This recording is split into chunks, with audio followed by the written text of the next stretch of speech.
어떤 분이 배에 올라탔습니다. 그리고는 선장에게 이렇게 말을 합니다. 내가 원하는 목적지까지 최대한 빨리 데려다 준다면은 이 황금을 주겠습니다 하고 황금을 내밀은 거예요. 눈이 희둥그레졌겠죠? 선장은 신이 났습니다. 최대한 빨리만 가면 되니까요. 그래서 배에 있는 모든 것을 다 버려버렸습니다. 한참을 배를 항해를 하고 있는데 손님이 갑자기 다가오더니만은 또 한 개의 황금을 내밀면서 조금 더 빨리 간다면은 이것까지 주겠습니다. 그러니까 선장이 주변을 돌아보더니 배에 큰 쇳덩어리가 있는 거예요. 그 쇳덩어리는 닻이었습니다. 그걸 사람들을 시켜서 던져버렸습니다. 그야말로 배는 돌고래처럼 빨리 달렸습니다. 목적지에 드디어 빨리 도착을 했어요. 근데 어떻게 해요? 여러분, 배가 무태 닿으려면은요, 닻을 내려야 되잖아요. 그 닻을 버렸잖아요. 무태 도달할 수가 없는 거예요. 다 와가지고 비틀거리만 하고 흔들거리만 하고 도달할 수가, 무태 내릴 수가 없었던 것입니다. 여러분, 배는 바람을 타기 위해서 돛도 필요하지만 정박을 위해서 닷도 필요합니다. 예리한 칼은 더욱 든든한 칼집이 있어야 돼요. 그래서 명검일수록 칼집이 좋아야 된다라는 말이 있습니다. 달려가는 능력이 50%라고 한다면요, 멈추는 능력도 50%입니다. 우리가 종종 운전을 하잖아요. 파란불에 좀 늦게 가면은 어때요? 욕을 먹습니다. 빵 소리를 합니다. 우리는 참 급한 것 같아요. 그죠? 이제 출발을 하려고 하면 뒤에서부터 먼저 빵 그러잖아요. 그 기분 되게 나쁘지요. 그런데 파란불에 늦게 달리면은 욕을 좀 먹지만은 빨간불에 멈추지 않고 달리가면은 죽음에 이를 수 있습니다. 그래서 가는 것도 잘 가야 되지만 멈추는 것도 잘 멈춰야 돼요. 그래서 닻이 없는 항해를 하는 인생은 무태 도달할 수가 없다라는 거예요. 그래서 이렇게 이야기할 수 있습니다. 닷없는 돛은 덫이 된다. 닻이 없는 돛은 덫이 되어진다라는 것입니다. 예수 믿는 사람은 말씀의 덫과 믿음의 돛을 가지고 있어야 소망의 항구에 도착할 수가 있습니다. 여러분, 한 해를 마무리할 때에 2025년도를 끝날 때에 여러분에게 소망의 항구가 보여지는, 그리고 소망의 항구에 도달할 수 있는 귀한 은혜가 있기를 바랍니다. 창세기예요. 오늘 본문 너무 잘 알잖아요. 그죠? 여러분, 창세기는요, 크게 두 가지로 나눠져요. 4가지 사건과 4명의 인물입니다. 이게 창세기예요. 1장부터 특별히 11장까지를 보면은 천지 창조가 있습니다. 아담의 범죄가 있습니다. 노아의 홍수 심판이 있고요. 바벨탑 사건이 있습니다. 그래서 이 4대 사건을 중심으로 전 인류의 초기 역사를 기록하고 있습니다. 여기서 인생의 해답들을 찾을 수가 있는 거예요. 두 번째로는 12장부터 50장까지는 전체를 아우르면요, 이런 말이 되는 거예요. 아브라함, 이삭, 야곱, 요셉, 이 4인의 족장 이야기입니다. 그래서 창세기는요, 여러분 머리에다 정리하십시오. 4가지 사건, 그리고 4명의 인물. 이게 창세기예요. 그리고 개인적으로는 저는 또 그렇게 생각해요. 아브라함도 나오고 막 그러잖아요. 우린 다 아브라함 그러잖아요. 근데 창세기를 전부 다 한번 보십시오. 창세기 50장을 읽다 보면요, 그 주인공은요, 야곱입니다.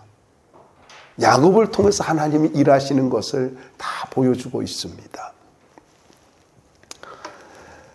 자, 여러분, 아브라함은 이제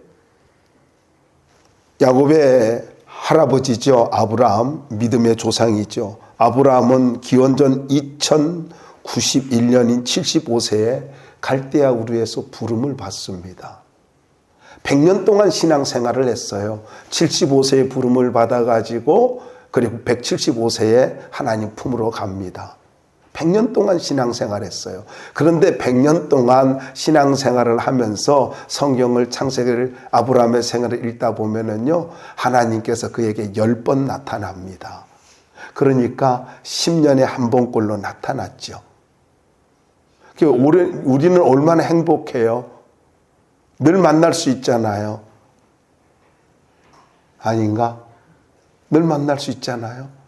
예수 그리스도의 이름으로 나가면 언제든지 하나님 만날 수 있잖아요.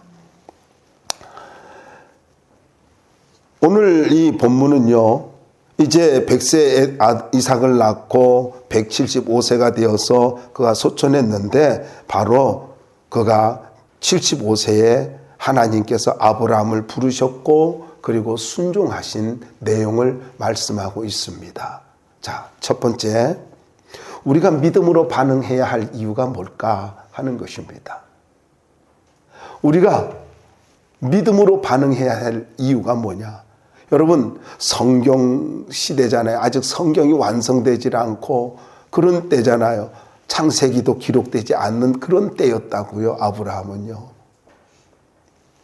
그런데 1절 말씀을 한번 볼까요? 1절 한번 읽어봐요. 시작.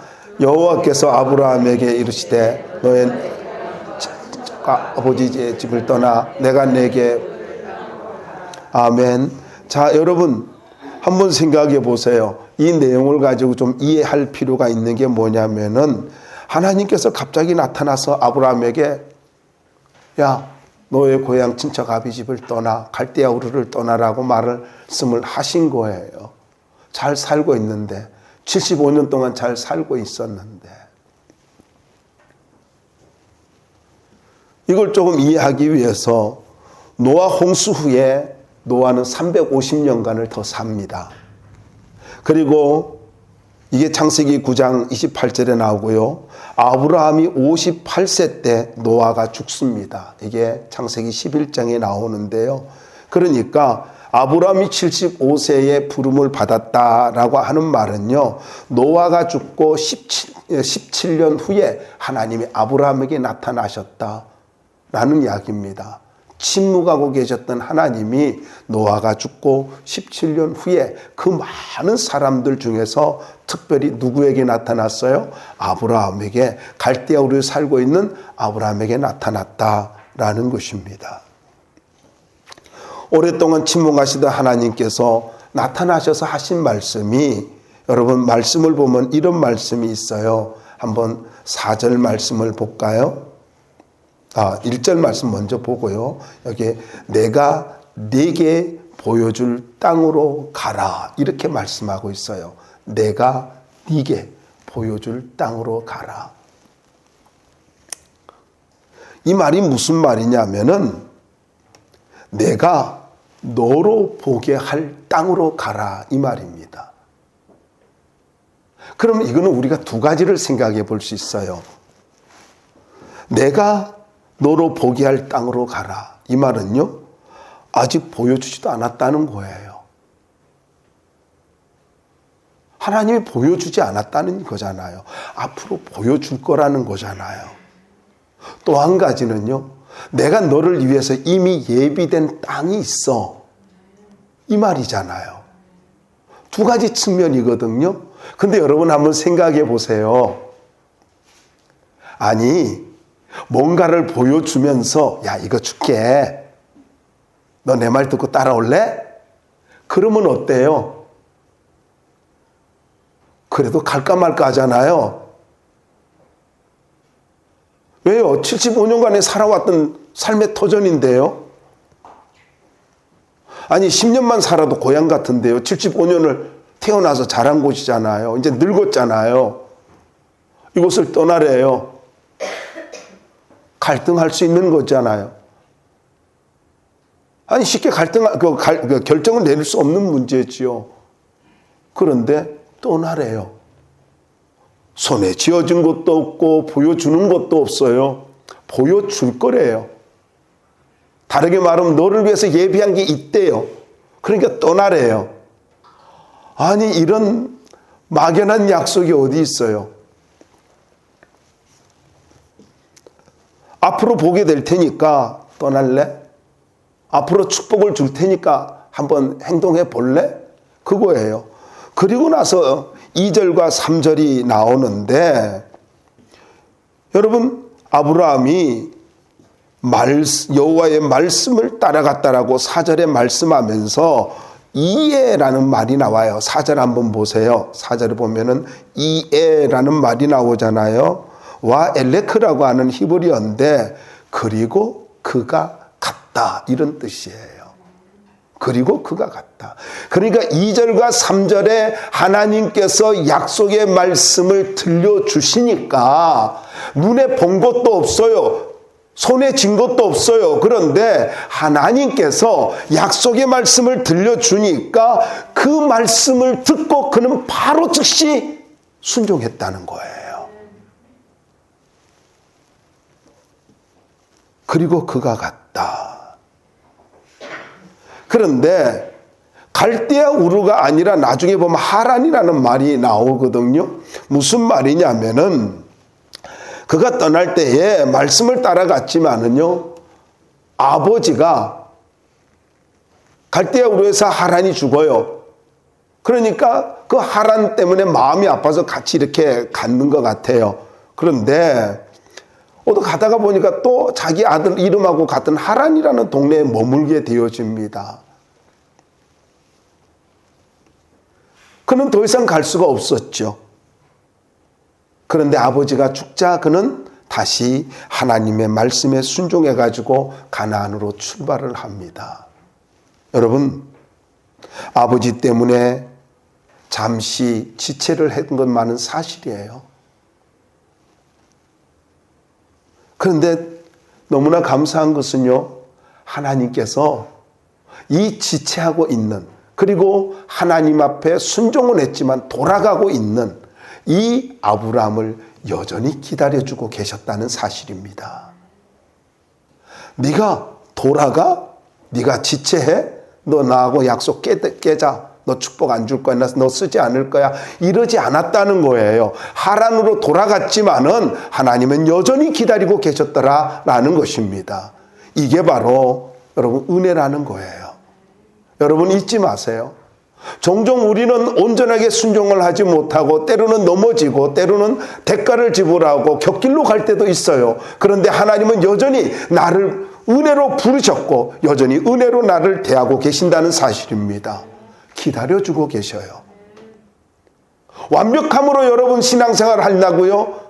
하나님의 기쁨이 되기 위해서 완벽해야 된다고요? 아니요. 인간 자체는 완벽할 수가 없습니다. 저와 여러분은 모두 다가 부족할 뿐입니다. 다만 불러주신 것이 은혜입니다. 비록 실수하고 넘어지고 곁길로 가고 좀 방황한다 할지라도 여전히 하나님은 웃으시면서 나를 기다리고 계신다는 사실을 잊지 마시기 바랍니다.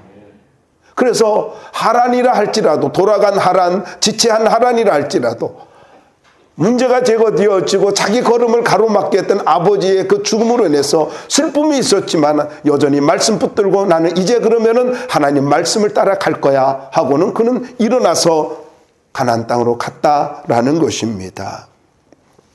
여러분 잊지 마세요. 돌아간다 할지라도 여전히 하나님 말씀을 붙들고 있기를 바랍니다. 지체한다 할지라도 여전히 말씀을 붙잡고 있으시기 바랍니다. 그리고 걸림돌이 제거되어지고 여러분의 장애물이 제거되어질 때 믿음으로 용기를 내서 다시 출발하면 되는 것입니다. 한 해를 살아가면서 여러분 돌아갈 수도 있어요. 잘못 선택할 수도 있어요. 그렇지만 여전히 주님이 나를 기다린다는 것을 믿고 믿음으로 다시 일어날 수 있고 다시 출발할 수 있는 믿음의 종들이 되길 바랍니다. 다음에 7절 말씀을 보면은 은혜로 만나 주신다는 것을 알 수 있습니다. 한번 7절 읽어 주시기 바랍니다. 시작.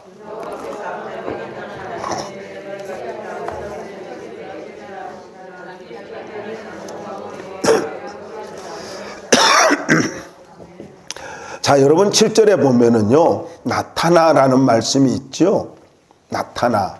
7절 다시 한번 보세요. 거기에 보면은 하나님께서 아브라함에게 나타났대요.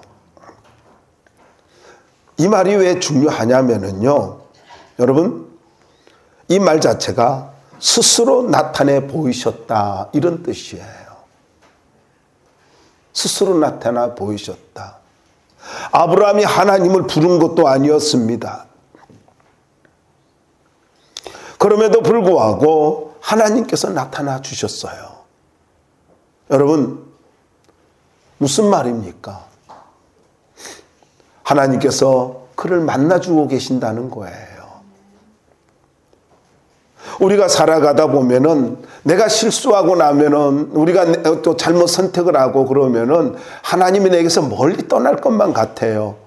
근데 하나님은요, 내가 믿음이 식어질 즈음에 또 혹은 내가 외로울 즈음에 하나님은 나타나셔서 내가 여전히 너와 함께하고 있어. 내가 너를 지켜보고 있어. 그리고 내가 너를 통해서 일할 거야 하면서 자기 계시를 해주신다는 것입니다. 여러분, 나를 찾아오시는 하나님. 이것이 기독교예요. 이것이 하나님의 사랑이에요. 말씀을 드렸지 않습니까? 모든 종교는 인간이 신을 찾아갑니다. 그러나 기독교는 신이 인간을 찾아옵니다. 이게 기독교잖아요. 예수님께서 우리를 찾아오셨지 우리가 예수님께 찾아간 건가요? 아니잖아요. 그분이 인카네이션 하신 이유가 뭐예요? 우리를 찾아오신 거잖아요. 우리와 함께하기 위해서. 우리 가운데 요한복음 1장 14절에 보면 우리 가운데 거하심에 장막을 치심에 이 말이 뭐예요? 함께하겠다는 거잖아요. 여러분 2025년도 우리 주님께서 여러분과 늘 함께 하실 것입니다. 그리고 늘 여러분을 찾아가 주실 것입니다. 힘들다고요? 그때 주님이 찾아오실 거예요. 그러므로 주님이 찾아오실 것을 믿고 여러분 외로워하지 말고 사람들에게 외롭다고 하지 마세요. 하나님, 나 참 쉽지 않네요. 해보세요. 주님이 내게 눈물을 주실 것이고 감동을 주실 것이고 기쁨을 주실 것이고 나에게 위로를 허락해 주실 것입니다. 주님이 찾아오십니다. 그러니까 언제나 은혜로 만나주시는 그 하나님을 여러분 믿고 살아갈 수 있기를 주의 이름으로 축원합니다. 그래서 우리는 믿음으로 반응해야 된다라는 것입니다. 그리고 다시 이렇게 움직이는 걸 볼 수가 있는데 여러분 무슨 말입니까? 주님을 만나고 하나님을 만나고 나니 여러분 우리가 아는 대로 아브라함은 그가 움직였습니다. 무엇을 이야기하고 있는가요? 거기 하나님 앞에서 그가 하나님을 만나고 나서는요 다시 한번 믿음의 용기를 얻는 것을 보여주고 있습니다. 세 번째로는요 14절로부터 17절까지인데요 은혜로 지켜주는 걸 볼 수 있습니다. 아브라함은 굉장히 걱정이 많았나 봐요. 제가 성경을 이렇게 묵상하다가 자기 걱정과 염려가 많았던 것 같아요. 특별히 아내가 너무 예뻤어요. 그래서 여러분, 아내가 평범한 것이 은혜인 줄 아시기 바랍니다. 14절 한번 보세요. 14절. 함께 읽어볼까요? 시작. 읽어주세요. 시작.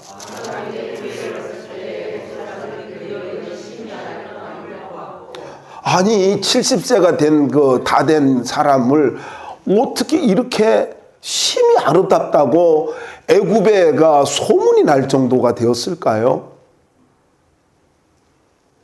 참 신기하다라는 생각이 들어요. 이 심히 아름답다라는 말은요, 크게 빛나다, 크게 화려하다 이런 뜻이거든요. 그러니까 물광 피부라고 하나요? 이렇게 너무너무 빛날 정도로 아름다웠대요. 그런데 이 아름다운 자기 아내를 가지고 애굽 사람들이 반했잖아요. 미스에서 애굽 됐잖아요. 그런데 우리가 성경을 볼 것 같으면은요, 그는 떠날 때에, 이제 갈대아우르에 떠날 때 부탁을 했어요. 두려워가지고, 걱정과 두려움이 있었어요.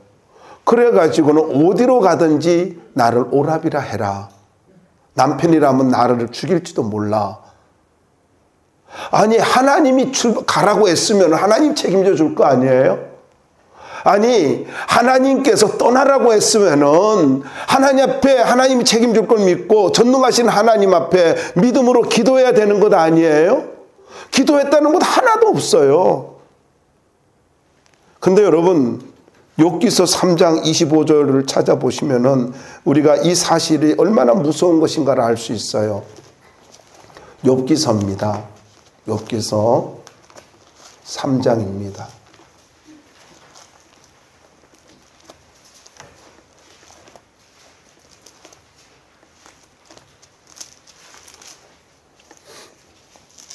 욥기서 3장 25절입니다. 우리 함께 봉독하도록 해봅시다. 욥기서 3장 25절 시작. 내가 두려워하는 그것이 내게 임하고 내가 무서워하는 그것이 내 몸에 미쳤구나.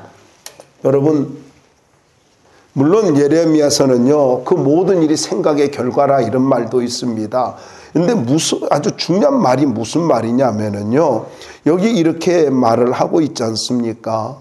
내가 두려워하는 그것이 내게 임하고 내가 무서워하는 그것이 내 몸에 미쳤구나.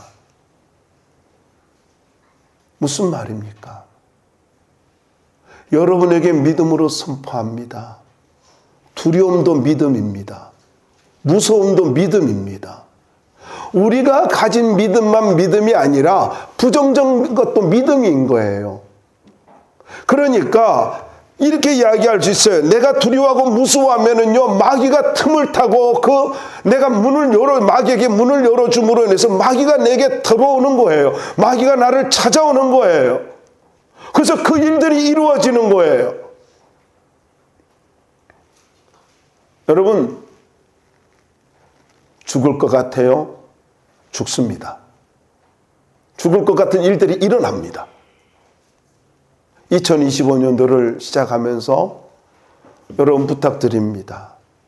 하나님 살아계심을 온전히 믿으십시오. 그리고요, 우리 알잖아요. 부활의 주님을 믿으면 질병도 떠나갑니다. 그러니까 믿음으로 여러분 어떤 아픈 부분이 있으면 이러다 죽을까 걱정하지 마세요. 외치세요. 선포하세요. 주님이 나 치료할 걸로 믿는다고. 선포하시기 바랍니다. 자꾸 두려워하지 마세요. 여러분, 아브라함이 실수해가지고 거짓말했어요. 그랬더니 가정에 위기가 왔습니다. 그런데 놀라운 것은 하나님이 이런 아브라함이 저지르고 해결은 하나님이 해주시더라는 것입니다. 그래서 가정을 지켜주십니다.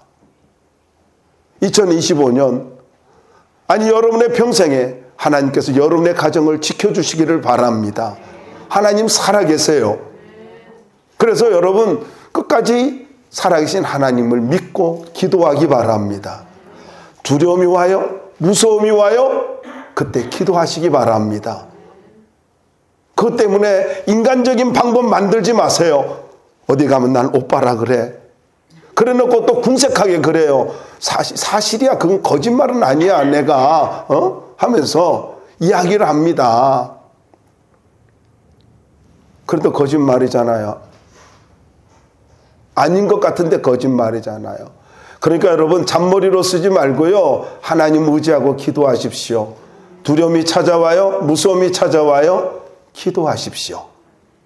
하나님이 지켜주실 것입니다. 아예 그런 상황이 만들어지지 않을 겁니다. 아내를 빼앗기는 일이 아예 없다고요. 믿음으로 하면은 가정을 하나님 지켜주시고 내 인생 지켜주십니다. 그래서 우리는 믿음으로 반응해야 돼요. 큰 두 번째입니다. 어떤 약속을 해주셨나요? 2절과 3절 말씀인데 큰 민족을 이루어주겠다라고 약속하고 있잖아요. 리빙 바이블은 문장 서두에 이렇게 나와 있습니다. 네가 그렇게 하면, 그러니까 1절의 말씀대로 순종하면 이 말이에요. 그러니까 2절과 3절 앞에 리빙 바이블은 네가 그렇게 하면 이렇게 나와 있습니다. 네가 그렇게 하면 내가 너로 큰 민족을 이루고, 보세요. 내가 너로 큰 민족을 이루고, 어떤 약속이에요? 어떤 학자들은 7가지로 해가지고 7가지 복이다라고 하는데 크게 3가지로 정리하면 돼요. 첫 번째는 큰 민족을 만들어 주신대요. 그런데 여기 주체가 누굽니까? 내가 하나님입니다. 아니 생각해보세요. 어떻게 개인이 큰 민족이 될 수 있어요? 개인이 민족이 될 수 없잖아요. 이 말씀은요, 하나님께서 아브라함에게도, 모세에게도 했던 말씀이거든요. 이 크다라고 하는 히브리어 가돌은요, 어떤 크기나 숫자나 중요성에 있어서 탁월함을 나타낼 뿐만 아니라 크게 존귀함까지 포함하고 있는 말입니다. 그러니까 개인을 민족으로 만들어 주시겠다, 이 말은요, 숫자적인 것도 있지만 영적인 것도 있습니다. 그런데 실제로 이렇게 하나님이 하시잖아요. 여러분, 개인은 할 수가 없어요. 나는 할 수 없어요. 그런데 하나님은 애굽이라고 하는 고난을 통해서 민족을 만드십니다. 이거예요. 나는 할 수 없어요. 그런데 하나님은 하십니다. 나는 부족해요. 내 능력으로 내 아이들을 크게 만든다는 거, 아주 큰 인물로 만드는 거 불가능할지도 몰라요. 그런데 하나님께 맡기면 됩니다. 하나님께 맡기세요. 큰 민족을 이루어주시겠다는 이 약속이 아브라함을 향한 약속이기도 하지만 우리를 향한 약속이기도 합니다. 하나님이 하시면 되잖아요. 두 번째로는 명예에 대한 축복입니다. 2절 말씀에 보면은요, 내 이름을 창대케 하리니 라는 말이 있잖아요. 이 창대케 한다는 말은 크다라고, 까돌이라는 말하고 어근이 같습니다. 그래서 창대케 한다라는 말은 크다, 존귀케 하다라는 뜻이거든요. 근데 직역하면 이런 말이에요. 내가 내 이름을 크게 할 것이다. 내가 내 이름을 존귀케 할 것이다. 이런 거예요. 그러니까 큰 인물로 만들어 줄게 라는 말이거든요. 실제로 창세기 17장 4절과 5절에는 열국의 아비가 된다라고 말씀을 하고 있고요. 그리고 아브라함을 아브라함으로 계명을 시켜주시면서 인생을 바꿔주시기도 합니다. 오랜 세월 아브라함을 기다려주시면서 준비시키고 큰 사람으로 만들어주셔서 정말로 믿음의 조상이 되도록 하나님이 그를 축복해 주십니다. 영적으로도 마찬가지입니다. 다시 말해 하나님께서 인격과 하는 일을 그리고 그의 마음의 그릇을 크게 만들어 주시고 사람들에게 인정받게 만들어 주셨습니다. 블레셋 왕이 와가지고 하나님이 너와 함께하는 것을 봤다. 우리 화해하면서 화친조약 맺자. 왕이 찾아옵니다. 아니 일개 개인이 이제는 왕하고 견주게 되어집니다. 함부로 건드릴 수 없는 그런 사람으로 만들어줍니다. 여러분 잊지 마십시오. 하나님이 큰 산으로 만드는 것은 하나님의 손에 달려 있습니다. 하나님이 하시면 되는 거예요. 내가 뭔가 큰 사람 되려고 하지 마세요. 하나님 마음에 합한 사람으로 살 수 있기를 바랍니다. 세 번째 축복은요, 축복의 통로로 만들어 주신대요. 3절 말씀에 있잖아요. 너를 축복하는 자에게, 한번 3절 읽어 주시기 바랍니다. 시작.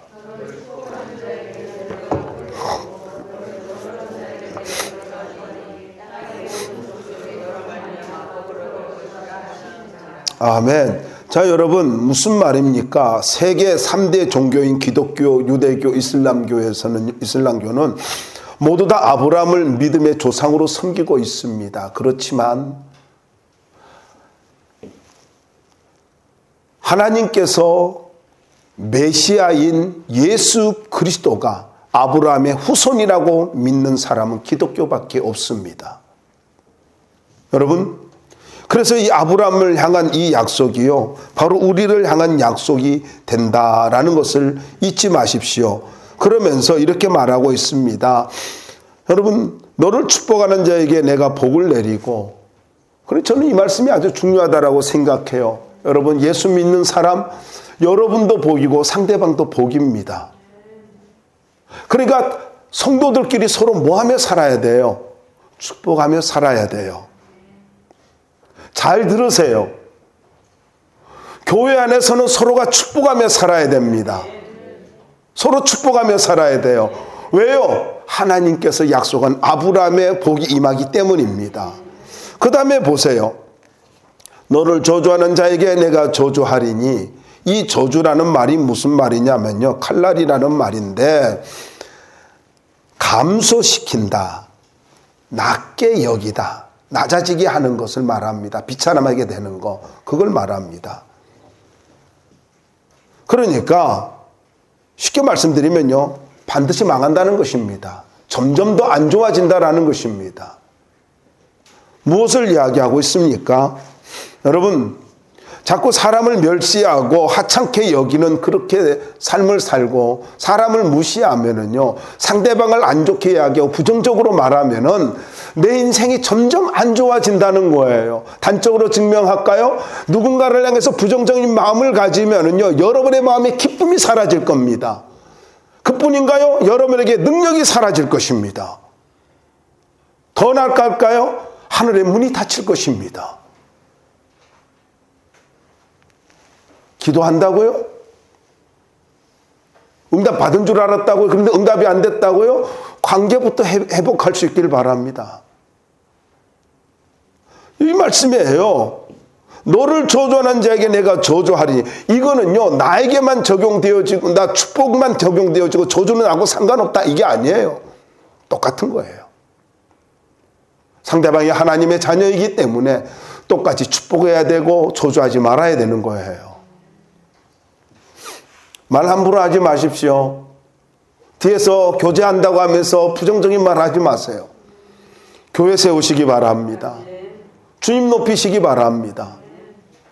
저는 여러분들이 축복의 통로가 됐으면 참 좋겠습니다. 여기 중요한 말이 있잖아요. 내가 저주하고. 이 저주하고라는 말은요, 법적으로 공적인 저주를 말합니다. 그래서 이 말은요, 법적 용어입니다. 세 번째입니다. 하나님의 약속에 대한 믿음의 반응입니다. 4절과 5절 말씀을 보면은, 여러분 4절에 보니까 이 아브라함이 여호와의 말씀을 쫓아갔고 믿음의 행진을 했습니다. 여러분, 하나님께서 이제 말씀을 정확하게 어떤 곳이라고 말하지도 않았습니다. 그렇지만은 내가 너에게 이런 복을 줄게 그랬더니 아브라함은요, 그 말씀을 붙들고 쫓아갔어요. 여러분, 내비게이션도 없었어요. 교통도 좋지 않았어요.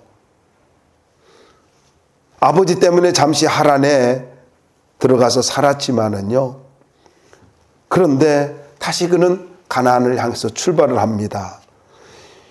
유브라데스 강 상류를 건너고 수리아 다메섹을 지나서 헐몬산 남쪽까지 가는 그 길은요, 약 700km입니다. 700km가 넘어요. 그런데 이 장장 700km가 넘는 먼 길을 약속의 말씀 한 가지만 붙들고 가는 거예요. 말씀 붙들고 가는 거예요. 여러분, 예수 믿는 사람은 이런 믿음의 행진이 있어야 합니다. 어떤 행진이에요?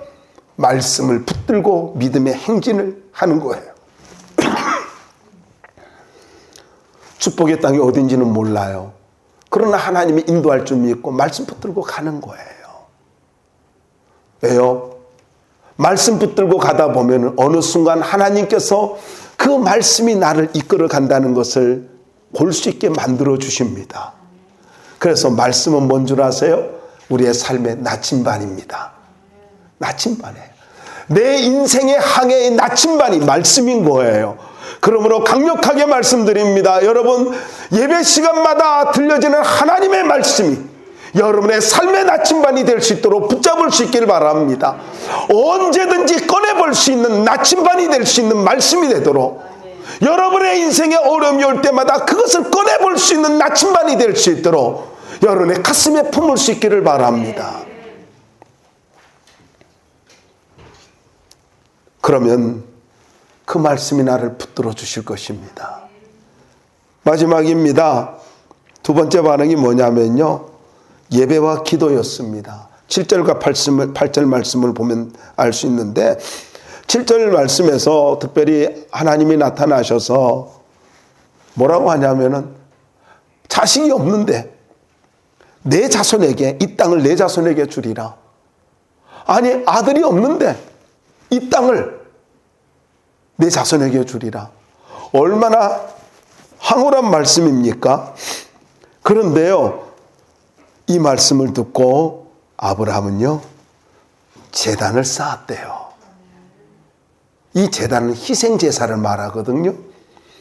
무슨 말입니까?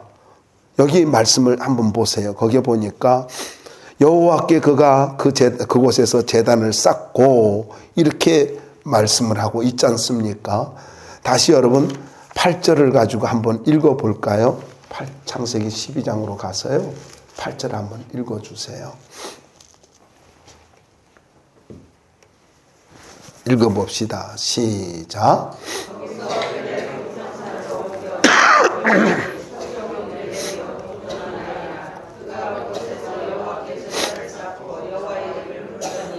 네, 여러분, 이 말씀은 8절에 보면은 그곳에서 여호와께 제단을 쌓고 여호와 이름을 부르더니, 정말로 아름다운 모습이 뭐냐면은요, 7절에서는 제단만 쌓았대요. 희생 예배만 드렸어요. 그런데 여기 8절에서는요, 하나님의 이름을 불렀대요. 여호와의 이름을 불렀대요. 무슨 말입니까? 기도했다는 거잖아요. 기도했다는 거잖아요. 오해는 하지 마세요. 여러분이 읽다 보면 구절이 좀 해석하기 어려운 부분일 수 있어요. 점점 남방으로 옮겨갔더라.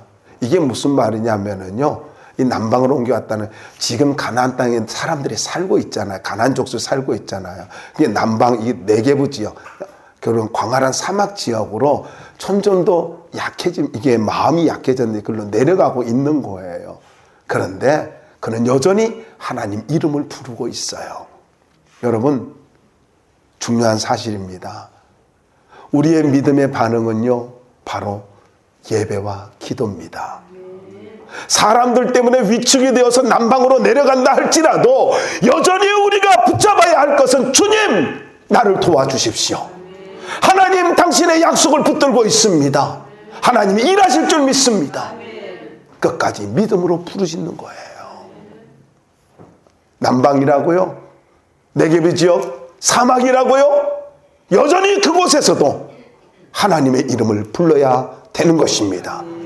한 해를 살아가면서 때로는 남방같이 그렇게 사막과 같은 그런 환경이 내게 있을 수 있고, 불가항력적으로 사람들을 향해서 약속이 이루어지질 않고 약속의 땅이 있는 것 같은데 응답이 안 되는 것 같은 그런 상황이 될 수도 있어요. 그러나 그래도 우리가 끝까지 해야 할 것은요, 말씀을 붙들어야 되고 예배를 드려야 되고 하나님의 이름을 불러야 되는 거예요. 기도하는 거예요. 아브라함의 믿음의 반응은 크게 세 가지였습니다. 말씀 붙잡고 갔습니다. 예배 드렸습니다. 기도했습니다. 이게 신앙의 삼원색입니다. 여러분, 말씀이 여러분의 나침반이 되길 바랍니다. 그리고 언제나 예배로 하나님께 영광 돌리시길 바랍니다. 열악한 환경 속에서 불가능한 것 같다 할지라도 여전히 하나님 앞에 기도하기를 포기하지 않는 믿음의 종들이 될 수 있기를 주의 이름으로 축원합니다.